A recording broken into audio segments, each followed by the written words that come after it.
Thank you very much. Honorable Governor, Arunachal Pradesh Lieutenant General K.T. Patnaik, very dynamic and doer Chief Minister Arunachal Pradesh, Sri Pema Ji Khandu, my colleague, Union Minister of Parliamentary Affairs, Sri Kiran Rijiju, Chief Minister of Manipur, Sri Yan Viren Singh, Deputy Chief Minister of Arunachal Pradesh, Sri Chauna Main, Member of Parliament from Arunachal Pradesh, Sri Tapir Gaon, General Upendra Dwivedi, Chief of Army Staff, Lieutenant General Ramchandra Tiwari, GOC in Sea Eastern Command, Sri Manish Kumar Gupta, Chief Secretary Arunachal Pradesh, Sri Anand Mohan DGP Arunachal Pradesh, major Bob Khathing के पुत्र Shri John Khathing तथा उनके सारे परिवार के सदस्यगण, सभी सम्मानित जनप्रतिनिधिगण, army commanders, officers, मेरे बहादुर जवानों और अरुणाचल प्रदेश के मेरे बहनों एवं भाइयों, आज दीपावली जैसे खास पर्व पर नॉर्थ ईस्ट जैसे खास क्षेत्र में आप सभी लोगों से संवाद करके मुझे बेहद खुशी हो रही है। जैसा कि आप अवगत होंगे कि मेरा प्लान तो आप लोगों के बीच यानी तवांग में फिजिकली आने का था और आपके साथ दीपावली मनाने का भी था, लेकिन खराब मौसम के कारण मुझे प्लान बदलना पड़ा। हालांकि मैं आपसे बहुत दूर नहीं हूं, तेजपुर में हूं और अभी आपसे वर्चुअल मोड से जुड़ा हुआ हूं। साथियों, नॉर्थ ईस्ट रीजन में आना मेरे लिए हमेशा बहुत ही सुखद होता है। भारत का यह पूरा क्षेत्र जिस प्राकृतिक और सांस्कृतिक सुंदरता से भरा हुआ है वह अपने में अद्भुत है। आमतौर पर नॉर्थ ईस्ट के बारे में यह कहा जाता है कि यह ईस्ट में भारत के सबसे अंतिम छोर पर है, लेकिन मैं इन बातों से इत्तेफाक नहीं करता हूं। मेरी दृष्टि में नॉर्थ ईस्ट को भारत के सबसे अंतिम छोर के रूप में नहीं बल्कि भारत के सबसे शुरुआती क्षेत्र के रूप में पहचाना जाना चाहिए। सूरज भी सबसे पहले इसी क्षेत्र में उगता है, उसके बाद ही भारत के दूसरे क्षेत्र में उगता है। जहां सबसे पहले सूरज उगता हो उस क्षेत्र को भला अंतिम छोर कैसे कहा जा सकता है? वह तो सबसे पहला ही छोर हुआ। पूरे नॉर्थ ईस्ट रीजन का भारत की ज्योग्राफिकल, कल्चर और सिविलाइजेशन में जो कंट्रीब्यूशन है वह सराहनीय है। हमारे लिए नॉर्थ ईस्ट रीजन इनक्रेडिबल भी है और इनवैल्यूएबल भी है। यह पूरा रीजन ही नेचुरली, ज्योग्राफिकली और कल्चरली रिच है, लेकिन उसमें भी अरुणाचल प्रदेश पर मुझे नेचर की और ज्यादा ब्लेसिंग दिखाई पड़ती है। साथियों, अरुणाचल प्रदेश मुझे प्राकृतिक सुंदरता के साथ साथ सांस्कृतिक रूप से भी अत्यंत समृद्ध दिखाई देता है। मैं जब भी यहां आता हूं, यहां के लोगों से मिलता हूं, तो मेरे अंदर और भी ज्यादा जिज्ञासा पैदा होती है कि मैं आपके कल्चर को और ज्यादा जानूं और ज्यादा समझूं। आप सबके मुख्यमंत्री श्री पेमा जी खांडू को जहां आप सबका स्नेह प्राप्त है, वह वहीं पर अरुणाचल प्रदेश के विकास के प्रति वह पूरी तरह से समर्पित हैं। और आज जिन भी विभूतियों का अनावरण हुआ है उसके पीछे श्री पेमा जी खांडू की ही प्रेरणा रही है। इसलिए मैं श्री पेमा जी खांडू को अपनी तरफ से हार्दिक बधाई देता हूं। साथियों, आज दीपावली है और यह संयोग देखिए कि आज के ही दिन देश की एकता और अखंडता को मजबूती देने वाले सरदार वल्लभ भाई पटेल की जयंती भी है। यानी देश दीपावली और एकता दिवस एक साथ मना रहा है। दीपावली भी हमें एकता का संदेश देती है, साथ ही यह पर्व हमें यह भी संदेश देता है कि एकता के सहारे हम बड़े से बड़े लक्ष्यों को प्राप्त कर सकते हैं। जैसे कोई एक दीपक कुछ दूर तक रोशनी दे सकता है, पर अनेक दीपक जब लाइन से जलते हैं तो वह सारे जहां को रोशन कर देते हैं। दीपों की यह एकता संदेश देती है कि कितने भी बड़े मनोरथ क्यों न हों, अगर हम एक होकर उन्हें सफल करने की दिशा में आगे बढ़ें तो वह मनोरथ और वह लक्ष्य सफल होकर ही रहते हैं। साथियों, यह पर्व हमें यह भी संदेश देता है कि समाज का एक दीपक अगर चाहे तो वह अपनी रोशनी से पूरे समाज को रोशनी दे सकता है और पूरे समाज को एकजुट कर कितने भी घने अंधेरे को मिटा देने की उसके अंदर ताकत होती है।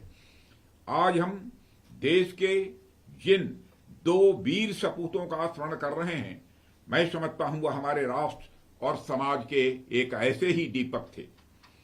वे न केवल अपने तप और संघर्ष की रोशनी से स्वयं ही रोशन हुए, बल्कि पूरे समाज और राष्ट्र को भी रोशन करते हुए उसे एक किया है।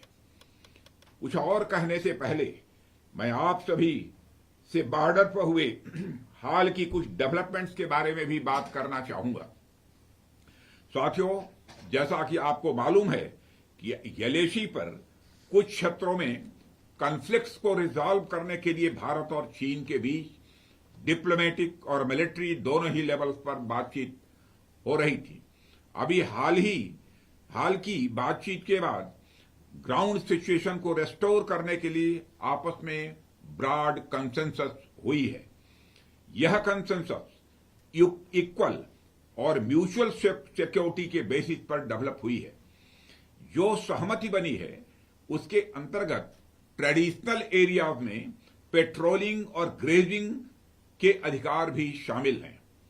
इस सहमति के आधार पर डिसएंगेजमेंट का प्रोसेस लगभग यह पूरा हो गया है और हमारा प्रयास होगा कि बात डिसएंगेजमेंट से भी आगे बढ़े, लेकिन उसके लिए हमें भी प्रतीक्षा करनी होगी।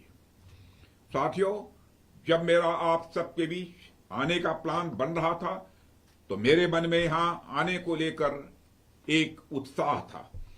इस उत्साह के पीछे 2 कारण थे। सबसे पहला कारण तो यह था कि मुझे आप सबसे मिलने का अवसर प्राप्त हो रहा था और जैसा कि मैंने पहले कहा, यह अवसर भी दीपावली जैसे त्योहार पर मिल रहा था। मेरे उत्साह का दूसरा कारण यह था कि मुझे लौह पुरुष सरदार वल्लभ भाई पटेल की स्टैच्यू, देश का वल्लभ और भारत के एक और सपूत पद्मश्री मेजर रलंगनाव बाप खातिंग को समर्पित म्यूजियम ऑफ वेलर का उद्घाटन भी करना था।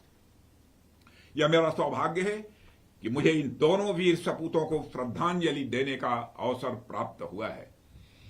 साथियों, यह महज एक संयोग नहीं है कि एक तरफ तो हम भारत के एक ऐसे सपूत का सम्मान कर रहे हैं जिन्होंने भारत के पॉलिटिकल और ज्योग्राफिकल नक्शे को आकार प्रदान किया, जिन्होंने न सिर्फ भारत को आजादी दिलाने में महत्वपूर्ण भूमिका निभाई, बल्कि आजादी के बाद भी भारत के यूनिफिकेशन को एक मूर्त रूप प्रदान किया।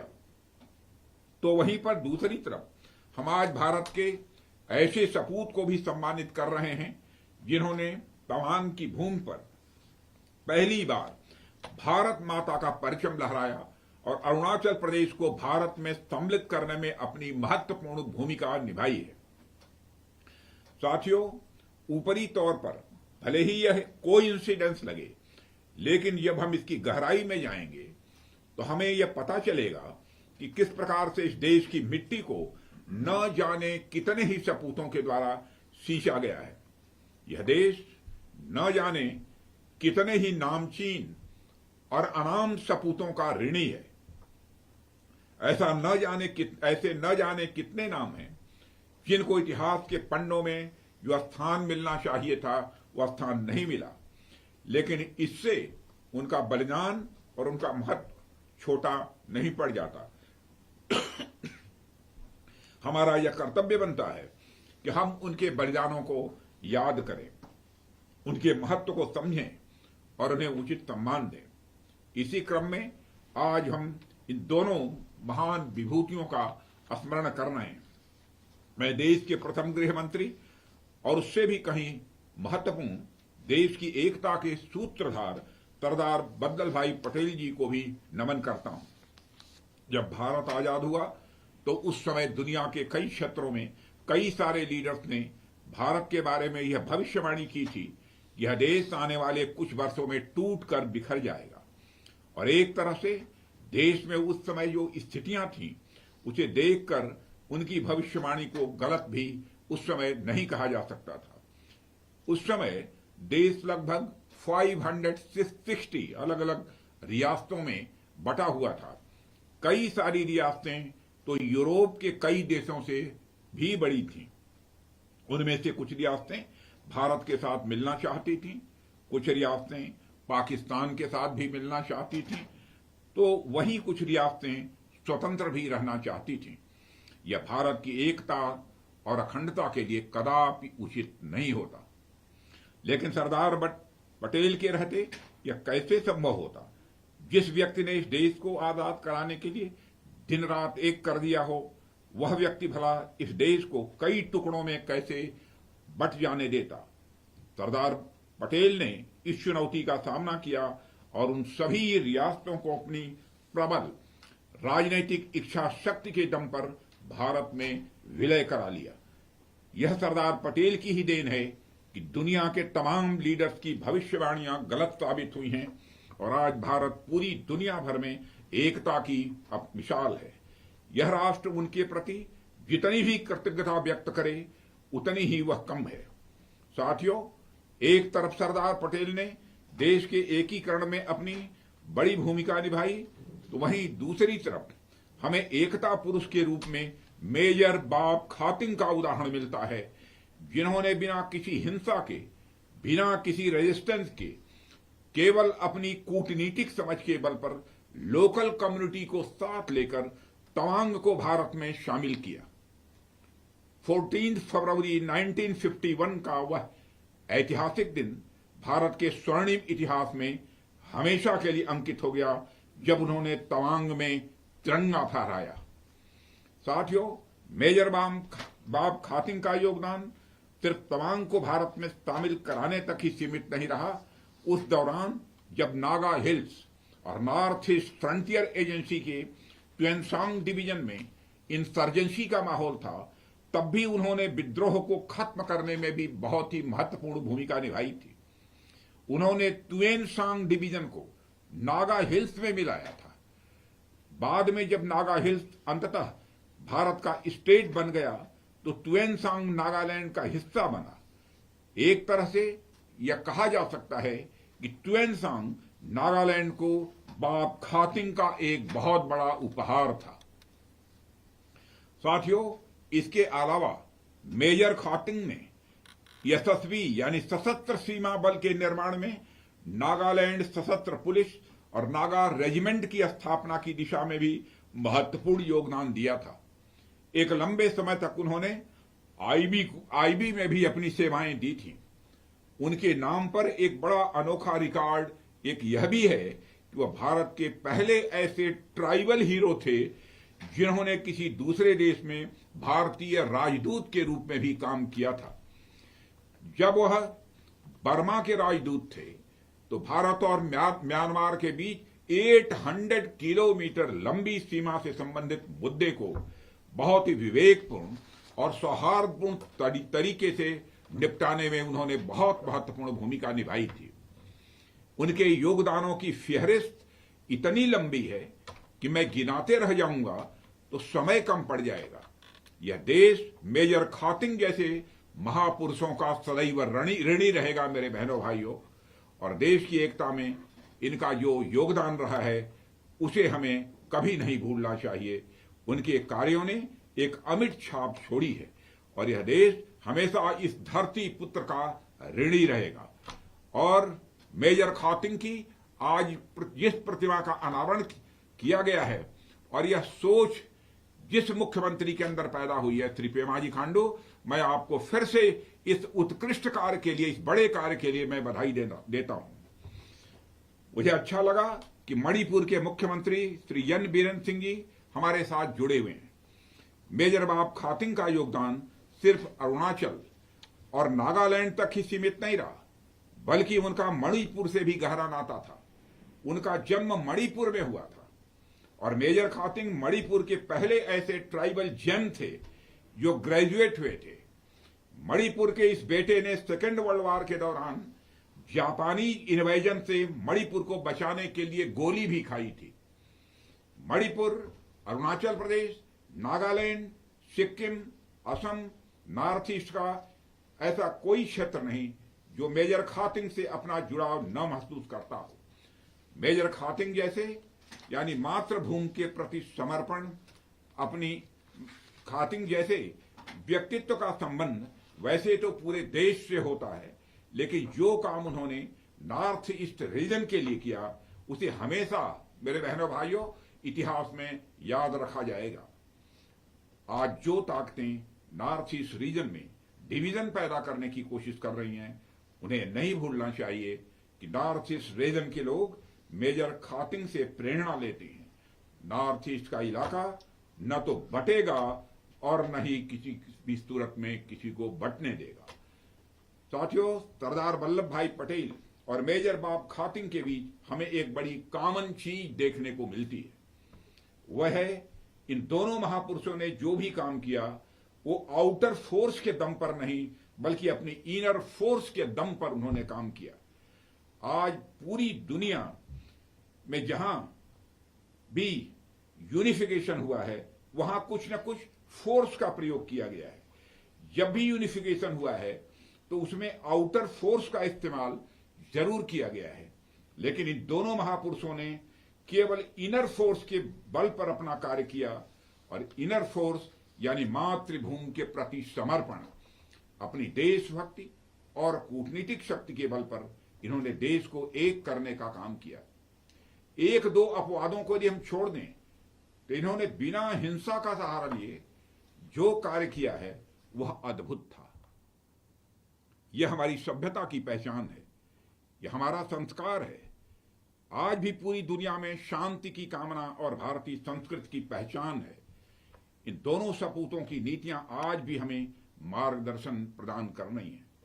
साथियों, यह सुखद संयोग ही है कि आज नेशनल यूनिटी डे भी है और हम सब जानते हैं कि यह सरदार पटेल का के जन्म दिवस पर मनाया जाता है।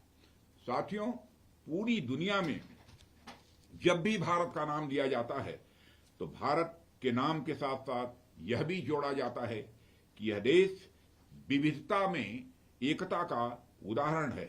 यूनिटी इन डाइवर्सिटी की यह एक अपने में मिसाल है। न जाने कितनी भाषाएं, न जाने कितनी संस्कृतियां, न जाने कितने धर्म, न जाने कितने पंथ इस देश में मौजूद है, लेकिन इसके बावजूद जो एकता हमारे देश में देखने को मिलती है साथियों, वह अद्भुत है।